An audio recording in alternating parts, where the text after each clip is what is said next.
So Rassie Erasmus has made 10 changes for this weekend's clash against Scotland.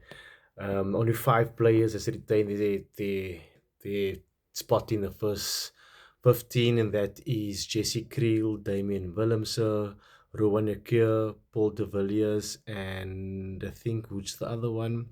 Peter Steptoe. And so that's the five players that retained this spot from last week's game against England. The rest is all brand new players into the squad. I would like to start it at the back. Fassi is back, and I was very interested to see Fassi back. I mean, we saw the display that Damon Willemse displayed last week at fullback at number 15. And we know Damon Willemse is absolutely brilliant as a utility back. But I think last week confirmed that Damon Willemse's best position for South Africa, for the Springboks, is at fullback. And when he plays fullback, he's not just any fullback. I rate probably when he plays for the Springboks fullback, Damon Willemse, he's up there with probably the best fullback in the world. On Saturday, who else in the world could you say is better than Damon Willemse at fullback? So putting Fassi there this weekend is also a lot of pressure on him to see if he can put up the same type of performance like Damon Willemse did. And obviously, they moved Damon Willemse to centre this week, and I'll speak about more about that a bit later. But yeah, Fassi, after making his debut for the Springboks, I think it was beginning of last season or the season before, starting a house on fire for the Springboks was absolutely brilliant. Was like, okay, this is our new fullback with the left foot of him. And then last season, towards the middle of the season, he got an injury. And ever since the injury, Fassi hasn't been the same for the Sharks. For the Springboks, he's been trying to get his form back, but yeah, he hasn't been the same since that injury. So it's going to be very interesting to see how he plays on Saturday. Then we have Edward van der Merwe. He deserves a spot in the team. Just a pity that he's competing against probably the two best wingers in the world in Kurtley Arendse and Gillian Colby. But yeah, good to see him back in the team. Jesse Kriel retains his spot, like I said. And then Damon Willemse at number 12. Now, we all know Damon Willemse at number 12 is a monster as well. So it's going to be interesting to see how he performs from playing 15 last week to playing number 12 this week. But we know Dame Williams is so good that he's going to put up a performance.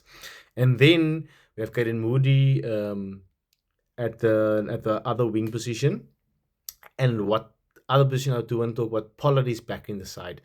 Now, guys, I know for us as the Africans, it's very, very difficult for us to bash Pollard. After everything that has won us, he is Mr. BMT. He has won us World Cups by himself, basically. So it's very difficult for us as fans to bash him. But we must be honest with ourselves. Pollard is not that guy anymore. The semi-final and the final in the URC for the Bulls, he was absolutely dismal. He was absolutely shocking. So we want to see. It's going to be interesting to see how Pollard performs on Saturday. Like I said, we know Pollard to be that BMT to score the points where it matters the most. But the last two games for the Bulls, he did the exact opposite. When the BMT moment came, he missed and missed and missed and missed again. And if that was someone like, say, Mandela Bok that missed those kicks to poles that Pollard missed in the semi-final and in the final, yeah, they would have probably put on a hit on Mane.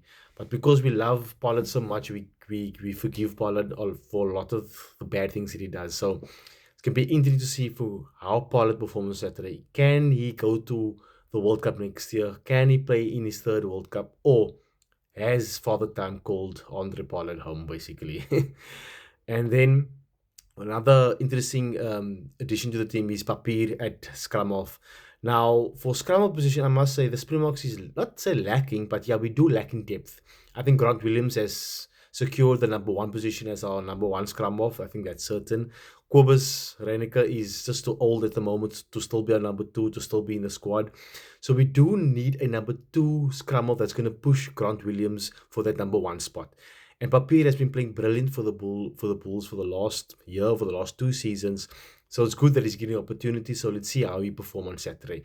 And then the other one that has been, who I'm surprised that he's getting another chance in the Springbok shirt, and that is Evan Rose. Now, Evan Rose was supposed to be the guy to take over from Toyin Vermeulen, but he is being disappointing for the Springboks. A lot of players, a lot of fans, media don't like him because he comes across as a very selfish type of player. He doesn't like to pass. It's all about him and all. He's very, like, how can I say, they call him very dapper diva type of player. So, but he's a good player. He's a good ball carrier. He's aggressive. He's strong, but he needs to learn how to play within the system and with his teammates.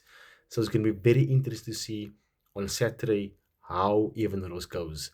Is he going to be the old Evan Rose where everyone's like, ah, man, this guy's, we thought he's good, but he's just not good enough. Or he's going to turn the page and step up and go to the level that we all expected him to be at. So very exciting team. We have a whole front row, brand new front row with Walker Lowe, Johan Grobela, and Bjorn Venter. So yeah, let's see how the boys go against Saturday. I'm interested to see how the new guys do that's added to the squad on Saturday.